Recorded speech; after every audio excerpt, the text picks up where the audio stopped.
जी आपने जैसे ब्राह्मण की व्याख्या की थी और सभी लोग सम्मान करते हैं, सम्मान करना चाहिए, लेकिन हम वर्तमान समय में ब्राह्मण किसे माने? रुको जरा, सबर करो। बोला धक्का मुक्की नहीं करने का, आराम से लेने का।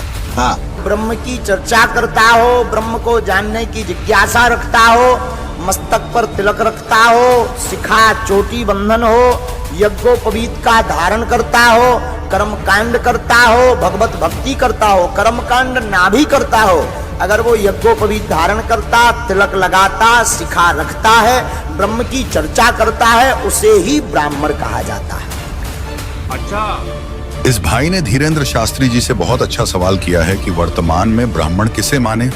तो आज इसी सवाल को विस्तार से क्लियर करने के लिए हम आपके बीच दो संतों के आध्यात्मिक विचार लेकर आए हैं। इस आध्यात्मिक ज्ञान चर्चा में एक तरफ हैं धीरेन्द्र शास्त्री जी महाराज और दूसरी तरफ हैं संत रामपाल जी महाराज। इन आध्यात्मिक संतों में किसका ज्ञान उत्तम है, कमेंट करके हमें अपनी राय अवश्य दें। अगर इस चैनल पर आप पहली बार आए हैं तो फटाफट से वीडियो को लाइक और चैनल को सब्सक्राइब जरूर कर दें। तो चलिए वीडियो शुरू करते हैं। गुरु चरणों को प्रणाम करते हुए मेरा एक प्रश्न है महाराज जी। जी आपने जैसे ब्राह्मण की व्याख्या की थी और सभी लोग सम्मान करते हैं, सम्मान करना चाहिए, लेकिन हम वर्तमान समय में ब्राह्मण किसे माने? क्योंकि वर्तमान समय में हम देख रहे हैं कई लोग मदिरापान भी करते हैं और इस तरह के कृत्य करते हैं कि उनसे हमारा मन विचलित होता है, और जो पूजा पद्धति है उसको भी उस तरीके से नहीं करते जो ब्राह्मण को करनी चाहिए। तो हम ब्राह्मण किसे माने? हमारे यहाँ समाधान कीजिए। वाह, सुनिए, ब्रह्म जानेति ब्राह्मण, जो ब्रह्म की चर्चा करता हो, ब्रह्म को जानने की जिज्ञासा रखता हो, मस्तक पर तिलक रखता हो, शिखा चोटी बंधन हो, यज्ञोपवीत का धारण करता हो, कर्म कांड करता हो, भगवत भक्ति करता हो, कर्म कांड ना भी करता हो, अगर वो यज्ञोपवीत धारण करता, तिलक लगाता, शिखा रखता है, ब्रह्म की चर्चा करता है, उसे ही ब्राह्मण कहा जाता है। अब मदिरापान वालों पर जो आपका कहना है, संसार है, पूरा संसार में गुण दोषमय है, तो सब में दोष व्याप्त हैं। आप दोष देखोगे तो आपको हम में भी दोष दिखाई पड़ जाएंगे। तो हमें लगता है कि आप दोष ना देख करके गुणमय वाले जो लोग हैं उनका अनुसरण करें। रही बात सम्मान की, तो जो ब्रह्म की चर्चा करे तो केवल ब्राह्मण नहीं, ब्राह्मण तो पूजनीय सम्मानीय है ही है, उसे विप्र पूजिए वेद विहीना, ब्राह्मण तो वेद विहीन भी हो तब भी पूजनीय है। कोई भी बिरादरी का व्यक्ति हो, अगर वो भगवान का भक्त है तब भी उसका सम्मान करो। दोस्तों, अभी आपने सुने धीरेन्द्र शास्त्री जी महाराज के आध्यात्मिक विचार। आइए अब सुनते हैं संत रामपाल जी महाराज के आध्यात्मिक विचार। सौभाग्य आपका, आपको ये अमृत ज्ञान सुनने को और देखने को मिल रहा है। ये छठा स्कंद संक्षिप्त देवी भागवत 414 पृष्ठ पे जन्मेजय ने पूछा, महाभाग, किस युग में कैसा धर्म का स्वरूप है? इस संपूर्ण विषय को विशेष रूप से बताने की कृपा कीजिए। व्यास जी बोले, राजन, यह निश्चय है कि सतयुग में ब्राह्मण वेद के पूर्ण विद्वान थे।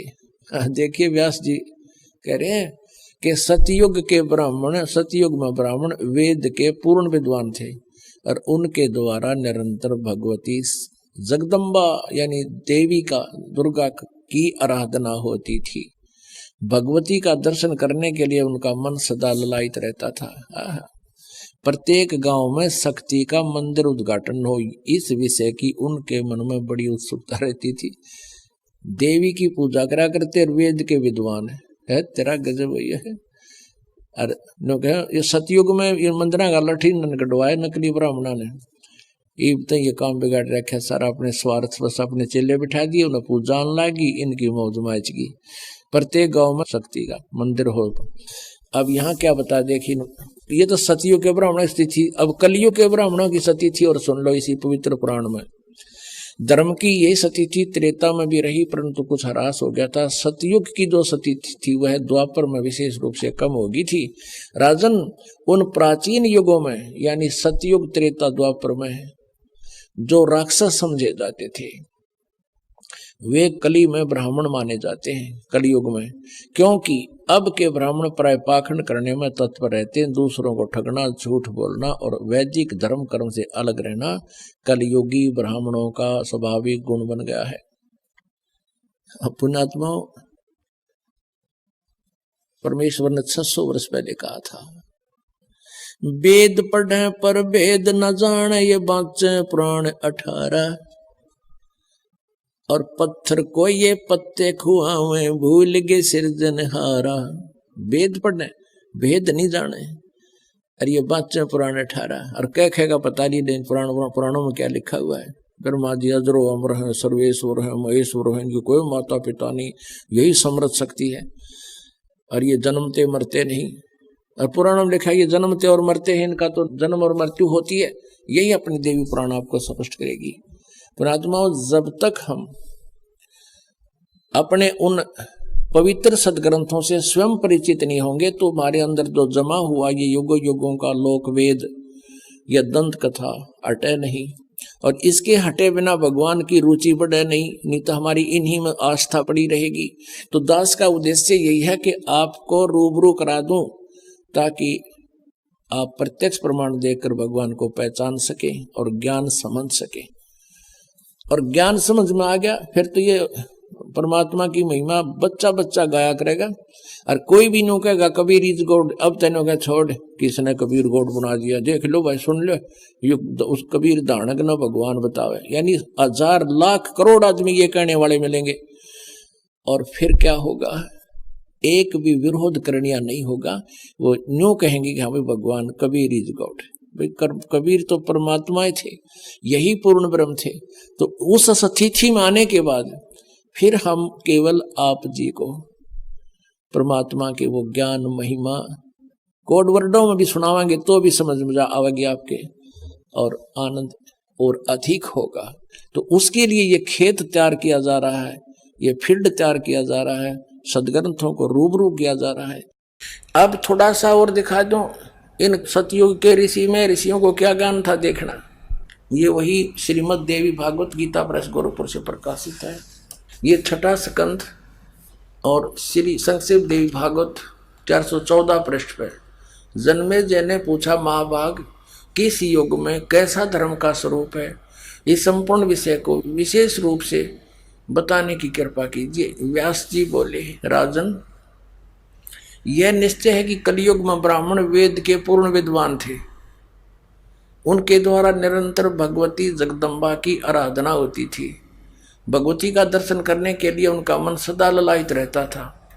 प्रत्येक गांव में शक्ति मंदिर का उद्घाटन हो, यानी दुर्गा का मंदिर बने, इस विषय की उनके मन में बड़ी उत्सुकता थी। अब देखो व्यास जी ज्ञान दे रहा है, व्यास बता रहा है कि सतयुग के ब्राह्मण वेद के पूर्ण विद्वान थे और दुर्गा की पूजा करा करते, उसको देखना चाहते थे। ये खाक विद्वान थे सतयुग के ब्राह्मण, ये दुर्गा की पूजा करा करते, और दुर्गा कहती है ब्रह्म की पूजा करो, और ब्रह्म कह रहा है उस परम अक्षर ब्रह्म की पूजा करो, उसके लिए तत्वदर्शी संत छोड़ दो। तो ये खाक विद्वान थे। और वर्तमान के ऋषि ये नकली दानंद जैसे ये और ब्राह्मण ये देख क्या थे। ब्राह्मण पुण्यात्मा, एक विशेष ध्यान रखना चाहिए हमने कि ब्राह्मण कोई जाति विशेष नहीं है। इस दास के पूज्य गुरुदेव जी इस परंपरागत ब्राह्मण कुल में जन्मे ब्राह्मण नहीं कहते थे, वो कहते थे हम संत हैं। ब्राह्मण वो हैं जो जंतर मंत्र करते फिरे हैं, कोई पितरा देखा है, कोई भूता की बतावे है, कोई श्राद्ध काट दे अंडे, वो है ब्राह्मण। उन ब्राह्मणों के भी ब्राह्मण वही हैं। तो उन गुरु रूप में विद्वान प्राणी को ब्राह्मण कहा जाता है। ब्राह्मण सोए जो ब्रह्म पहचाने, पंडित सोए जो पिंड की जाने, वास्तवता ये है।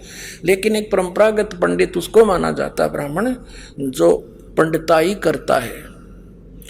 आम जन साधारण के लिए शब्द लागू नहीं है। अब ये क्या बताया है कि जो ब्राह्मण वर्ग पंडित थे कलयुग के, और कलयुग सतयुग त्रेता द्वापर में जो राक्षस समझे जाया करते वो कलयुग के ब्राह्मण है आजकल। बताओ, इस समय लिखा है इनके इतिहास में। देखो ये वही 6ठा स्कंद पढ़ रहे हैं हम, 414 पृष्ठ में ये हमने पढ़ लिया। सतयुग के ब्राह्मण वेद के पूर्ण विद्वान थे और दुर्गा की पूजा करते थे, खाक विद्वान थे ये। अब ये बताया है कि धर्म की ये स्थिति त्रेता में रही, परंतु कुछ ह्रास हो गया था। सतयुग की जो स्थिति थी वो द्वापर में विशेष रूप से कम हो गई। राजन, उन प्राचीन युगों में जो राक्षस समझे जाते थे वे कली में ब्राह्मण माने जाते हैं, कलयुग में, क्योंकि अब के ब्राह्मण प्राय पाखंड करने में तत्पर रहते हैं, दूसरों को ठगना, झूठ बोलना और वैदिक धर्म कर्म से अलग रहना कलयुग ब्राह्मणों का स्वाभाविक गुण बन गया। अब ये हो गया क्लियर। परमात्मा की यह वाणी, साचा सतगुरु कोई न पूजे, झूठों जगपति आसी। अंधे की बाँ गई अंधे ने, मार्ग कौन बतासी। जग सारा रो गया रे, जिन सतगुरु वेद न जान्या। जग सारा रो गया रे। अब आपके समक्ष अपने सदग्रंथों से प्रमाणित हो गया, परमात्मा की एक वाणी है, 3 लोक और भवन चतुर्दश कोई नहीं सत्संगी। ओए